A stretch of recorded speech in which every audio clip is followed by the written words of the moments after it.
Good morning students. Today we discuss about the concentration of a solution. Concentration of a solution அப்படி சொன்னால் கரைசலின் செறிவு அப்படி சொல்லிட்டு தமிழ் சொல்லுவோம். நம்ம லாஸ்ட் கிளாஸ் வந்து பார்த்தீங்கன்னா சொன்னால் கரைதிறனை பாதிக்கக்கூடிய காரணிகளை பற்றி பார்த்தோம். ஓகேங்களா? இப்போ இந்த கிளாஸில் concentration of a solution கரைசலின் செறிவை பற்றி பார்க்கலாம். So far we discussed what is a solution, what does it consist of and its type. Last class வந்து பார்த்தீங்கன்னா நம்ம சொல்யூஷன்னா என்ன அப்படின்னு சொல்லிட்டு நம்ம டிஸ்கஸ் பண்ணோம். அதை பற்றி டெப்த்தாக படித்தோம். அதே போல் அதனுடைய வகைகள் அப்படின்னு சொல்லிட்டு என்னென்ன இருக்குதுன்னு சொல்லிட்டு நம்ம பார்த்தோம். ஓகேங்களா? இப்போது most of the chemical reaction take place in a solution form. அதே போல் நடக்கக்கூடிய எல்லா கெமிக்கல் ரியாக்ஷனுமே எப்பவுமே சொல்யூஷன் ஃபார்மில் தான் நடக்கும். அதாவது கரைசல் நிலையில் தான் வேதிவினைகள் நடைபெறும் அப்படின்றது நமக்கு நல்லாவே தெரியும். So it is essential to quantify the solid in solvent to study the reaction. அப்போ அதே போல் அந்த கெமிக்கல் ரியாக்ஷன் நடக்கும்போது solute அண்ட் சால்வெண்ட் கரைபொருள் மற்றும் கரைதிறன் அது எந்த அளவுக்கு எடுத்துக்கிறோம் அப்படின்றது நமக்கு ரொம்ப முக்கியம். So to quantify the solute in a solution we can use the term concentration. அதே போல் நம்ம எடுத்துக்கொள்ளக்கூடிய சொல்யூஷனில் அந்த சால்வெண்ட்டில் இருக்கக்கூடிய சொல்யூட்டோட அளவு எவ்வளோ இருக்குன்றதை நம்ம தெரிஞ்சுக்கணும். அதை தெரிஞ்சு சொன்னால் அந்த ரியாக்ஷன் எப்படி நடக்குதுன்றது நமக்கு நல்லா தெரியும். ஓகேங்களா? அதாவது ஒரு கரைசலில் உள்ள கரைப்பானில் கரைந்துள்ள கரைபொருளின் அளவு எந்த அளவுக்கு இருக்குது, நம்ம எடுத்துக்கொள்ளக்கூடிய சொல்யூட்டோட அளவு பொறுத்து அந்த கெமிக்கல் ரியாக்ஷன் எப்படி நடக்குதுன்றதை நம்ம தெரிஞ்சுக்க முடியும். To quantify the solute in a solution we can use the term concentration. So அந்த சொல்யூட் எடுத்துக்கோ இல்லையா, அந்த சொல்யூஷனில் இருக்கக்கூடிய சொல்யூட்டோட அளவு தான் நம்ம கான்சன்ட்ரேஷன் அப்படின்னு சொல்லிட்டு சொல்கிறோம். ஸோ அந்த கரைபொருளுடைய அளவுக்கு நம்ம செறிவு அப்படின்னு சொல்லிட்டு பேர் வைக்கிறோம். நெக்ஸ்ட் வந்து பார்த்தீங்கன்னா concentration of a solution may be defined as the amount of solute present in a given amount of solution or solvent. So concentration of சொல்யூஷன்னா என்ன அப்படின்னு கேட்டிங்க சொன்னால் அது எப்படி டிஃபைன் பண்ணலாம்னா the amount of solute present in a given amount of solution or solvent. அது ஒரு கரைசல்லையோ இல்லை கரைப்பான்லையோ கரைந்துள்ள கரைபொருளின் அளவை குறிக்கிறது தான் கான்சன்ட்ரேஷன் ஆஃப் எ சொல்யூஷன். ஓகேங்களா? அதாவது ஒரு கரைப்பான் அப்படி இல்லை சொன்னால் ஒரு கரைசல், அந்த கரைசலில் இருக்கக்கூடிய கரைப்பானில் கரைந்துள்ள கரைபொருளின் அளவு எவ்வளோ இருக்குன்றதை கண்டுபிடிக்கிறது தான் கான்சன்ட்ரேஷன் ஆஃப் எ சொல்யூஷன் அப்படின்னு டிஃபைன் பண்ணலாம். Quantitatively concentration of a solution may be expressed in different method. அதே போல் இந்த கான்சன்ட்ரேஷன் ஆஃப் சொல்யூஷனில் நிறைய மெத்தட்ஸில் நம்ம என்ன பண்ணலாம், அதை எக்ஸ்பிரஸ் பண்ணலாம். But here we shall discuss percentage by mass and percentage by value. ஆனால் இப்போ நம்ம ரெண்டு மெத்தடை பற்றி பார்க்க போகிறோம். ஃபர்ஸ்ட் ஒன்று பார்த்தோம் அப்படின்னா பர்சன்டேஜ் பை மாஸ், நிறை சதவீதம் அப்படி சொல்லிட்டு தமிழில் சொல்லுவோம். அதே போல் பர்சன்டேஜ் பை வேல்யூ, அவருடைய கன அளவை பொறுத்து அவருடைய பர்சன்டேஜ் சதவீதத்தை நம்ம கண்டுபிடிக்க போகிறோம். ஓகேங்களா? இப்போது நம்ம ஒரு கரைசலில் இருக்கக்கூடிய அப்படி இல்லைன்னா கரைப்பான் இருக்கக்கூடிய கரைபொருளின் அளவை பற்றி தெரிஞ்சுக்க போகிறோம். ஸோ அதை தெரிஞ்சுக்கிறதுக்கு ரெண்டு மெத்தட் இருக்குது. ஒன்று பர்சன்டேஜ் பை மாஸ், நிறை சதவீதம். இன்னொன்று பர்சன்டேஜ் பை வேல்யூம், கன அளவு சதவீதம் சொல்லிட்டு 2 டைப்ஸ் இருக்குது. அதை பற்றி பார்க்கலாம். அதில் ஃபஸ்ட்டு நம்ம என்ன பார்க்க போகிறோம்னா மாஸ் பர்சன்டேஜ். மாஸ் பர்சன்டேஜ் அப்படி சொன்னால் நிறை சதவீதம் அப்படி சொல்லிட்டு தமிழில் சொல்லுவோம். Mass percentage of a solution is defined as the percentage by mass of the solute present in the solution. அதாவது ஒரு சொல்யூஷனில் இருக்கக்கூடிய சொல்யூட்டோட அளவை நம்ம மாஸ் பர்சன்டேஜ், அதனுடைய நிறைய வந்து சதவீதத்தில் எடுத்துகிட்டு சொன்னால் அதுதான் மாஸ் பர்சன்டேஜ். சிம்பிளாக சொல்லணும். ஓகேங்களா? ஒரு சொல்யூஷன், அந்த சொல்யூஷனில் இருக்கக்கூடிய சொல்யூட் வந்து பார்த்திங்கன்னா அவருடைய நிறைய சதவீதத்தில் எடுத்துக்கிட்டுன்னு சொன்னால் அதுதான் மாஸ் பர்சன்டேஜ். ஓகேங்களா? It is mostly used when solute is solid and solvent is liquid. அதே போல் இது எந்த இடத்துல எடுத்து போய் சொன்னால் சாலிடான சொல்யூட்டையும் அதே போல் லிக்விட் சால்வெண்ட்டையும் எடுத்துக்கும் போது, அதாவது திரவ கரைப்பானையும் திண்ம அப்படின்னா திட கரைபொருளையும் எடுத்துக்கொள்ளும் போது அதோடைய சொல்யூட் வந்து சாலிடாக இருக்கணும், சால்வெண்ட் வந்து லிக்விடாக இருக்கணும். அப்படி இருக்கிற பட்சத்தில் தான் நம்ம இந்த மாஸ் பர்சன்டேஜை யூஸ் பண்ணுவோம். Okay?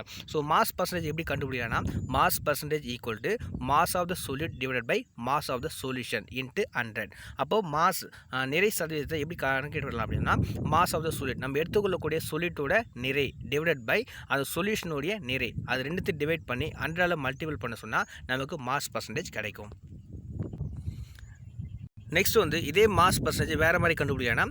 Mass percentage equal to mass of the solute divided by mass of the solute plus mass of the solvent into 100. அதே போல் இந்த மாஸ் பர்சன்டேஜ் கண்டுபிடிக்கிறது ஃபஸ்ட்டு அந்த கரைபொருளுடைய நிறை டிவைடட் பை கரைபொருளுடைய நிறை ப்ளஸ் அந்த கரைப்பானின் நிறை ரெண்டுத்தையும் கூட்டிக்கணும். ஓகேங்களா? அப்படி கூட்டி அதை 100ஆல் மல்டிபிள் பண்ண சொன்னால் அது நமக்கு மாஸ் பர்சன்டேஜ் கிடைக்கும். ஃபார் எக்ஸாம்பிள் பார்த்தா 5% சுகர் சொல்யூஷன் அப்படி இருக்குன்னு சொன்னால் அதை எதை வச்சு சொல்லணும்னா means 5 gram of sugar in 95 gram of water. அப்போது 5 கிராம் அதாவது 5 கிராம் சுகர் வந்து 95 கிராம் வாட்டரில் மிக்ஸ் ஆகிருக்கிறது தான் நம்ம சொல்கிறது 5% சுகர் சொல்யூஷன் அப்படி சொல்கிறோம். Hence it is made 100 gram of solution. நம்ம அது வந்து பார்த்தோன்னா அந்த 5% சுகரும் 95 கிராம் வாட்டர் ரெண்டும் சேர்ந்து தான் நமக்கு 100 கிராம் ஆஃப் சொல்யூஷனாக கிடைக்குது. ஸோ அதில் நம்ம எடுத்துக்கொள்ளக்கூடிய அந்த சொல்யூட்டோட பர்சன்டேஜ் வந்து 5%. அப்போ நம்ம எடுத்துக்கொள்ளக்கூடிய சால்வெண்ட்டோட பர்சன்டேஜ் எவ்வளோ 95. அப்போ ரெண்டுத்தையும் சேர்த்து தான் 100 சொல்லிட்டு சொல்கிறோம். ஓகேங்களா.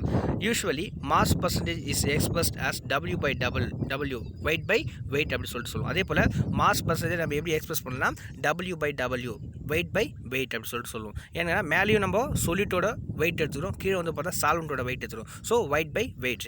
Mass percentage is independent of temperature. இது வெப்பநிலை பொறுத்து மாறுபடாது அப்படி சொல்லிட்டு சொல்கிறாங்க. ஓகேங்களா. நெக்ஸ்ட் வந்து பார்த்தா வால்யூம் பர்சன்டேஜ். வால்யூம் பர்சன்டேஜ் அப்படி சொன்னால் கன அளவு சதவீதம் அப்படி சொல்லிட்டு தமிழில் சொல்லுவோம்.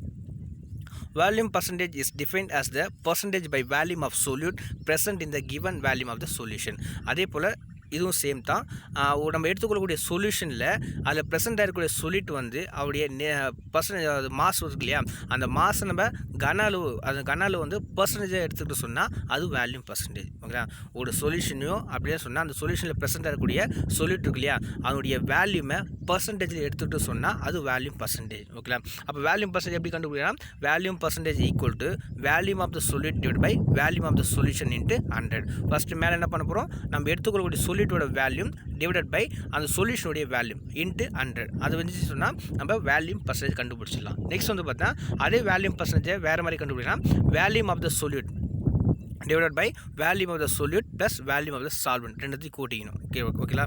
இப்போது அப்போ வேல்யூம் பர்சன்டேஜ் எப்படி கண்டுபிடிக்கலாம், volume of the solute divided by volume of the solute plus volume of the solvent into 100. ஓகேங்களா. மேலே நம்ம எடுத்துக்கொள்ளக்கூடிய கரைப்பொருளோட கன அளவு டிவைடட் பை நம்ம எடுத்துக்கொள்ளக்கூடிய கரைப்பொருளோட கன அளவு ப்ளஸ் நம்ம எடுத்துக்கொள்ளக்கூடிய கரைப்பானுடைய கன அளவு அது ரெண்டுத்தையும் கூட்டிக்கணும். Okay. For example 10% by volume of the solution of ethanol in water. ஓகேங்களா.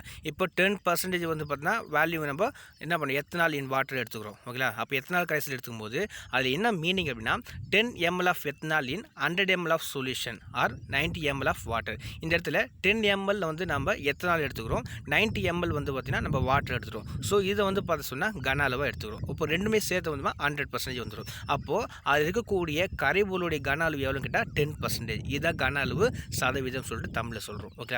Usually volume percentage is expressed as V by V, அதாவது வேல்யூம் பை வேல்யூம். ஏன்னா நம்ம எடுத்துக்கொள்ளக்கூடிய சொல்யூட் வந்து பார்த்தா கன அளவில் எடுத்துக்கிறோம், அதே போல் பார்த்தீங்கன்னா கீழே எடுத்துக்கொள்ளக்கூடிய சால்வெண்ட்டோடையும் நம்ம வேல்யூம் எடுத்துக்கிறோம். So volume by volume. It is used when both of the solute and solvent are liquid. அதே போல் இதை வந்து இந்த வேல்யூம் வந்து நம்ம எடுத்துக்கொள்ளும் போது ரெண்டுமே என்னவாக இருக்கும் சொன்னால் சொல்யூட் அண்ட் சால்வெண்ட் ரெண்டுமே லிக்விடில் இருக்கணும்.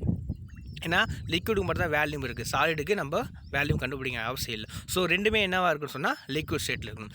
Volume percentage decrease with increase in temperature because of expansion of liquid. அதே போல் இது வந்து டெம்பரேச்சரை பொறுத்து இன்க்ரீஸ் இல்லைனா டிக்ரீஸ் ஆகும் சொல்லிட்டு சொல்கிறோம். ஏன் அப்படின்னு கேட்டு சொன்னால் because of expansion of liquid வந்து பார்த்தீங்கன்னா ஹீட் பண்ணும்போது அது எக்ஸ்பென்ஷன் ஆகும். ஸோ அது என்ன பண்ண வெப்பத்தை பொறுத்து மாறுபடும் அப்படி சொல்லிட்டு சொல்கிறோம். ஓகேங்களா. You can notice that in the commercial product that we come across in your daily life such as solution of syrup, mouthwash, antiseptic solution, household disinfectant, etc.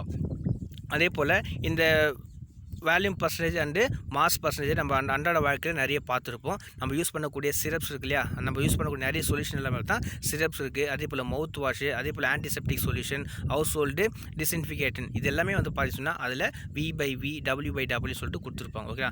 அது எல்லாமே வந்து பார்த்தா வேல்யூம் பை வேல்யூம் தான் இருக்கும். Similarly in ointments and antacid, soaps, etc. the concentration of the solution are expressed as W by W. அப்போ நம்ம யூஸ் பண்ணக்கூடிய அந்த சொல்யூஷன் வந்து பார்த்தா V by V இருக்கும். அதே போல் ஆயின்மெண்ட்டு, அந்த ஆன்டிசெப்டிக் சோப் இதில் வந்து பார்த்தா W by W இருக்கும். ஓகேங்களா. அதாவது லிக்விட் ஐட்டம் இருக்கிறது எல்லாமே V by V, volume by volume இருக்கும். ஸோ சாலிட் வித் லிக்விடாக இருக்குது, சாலிடாக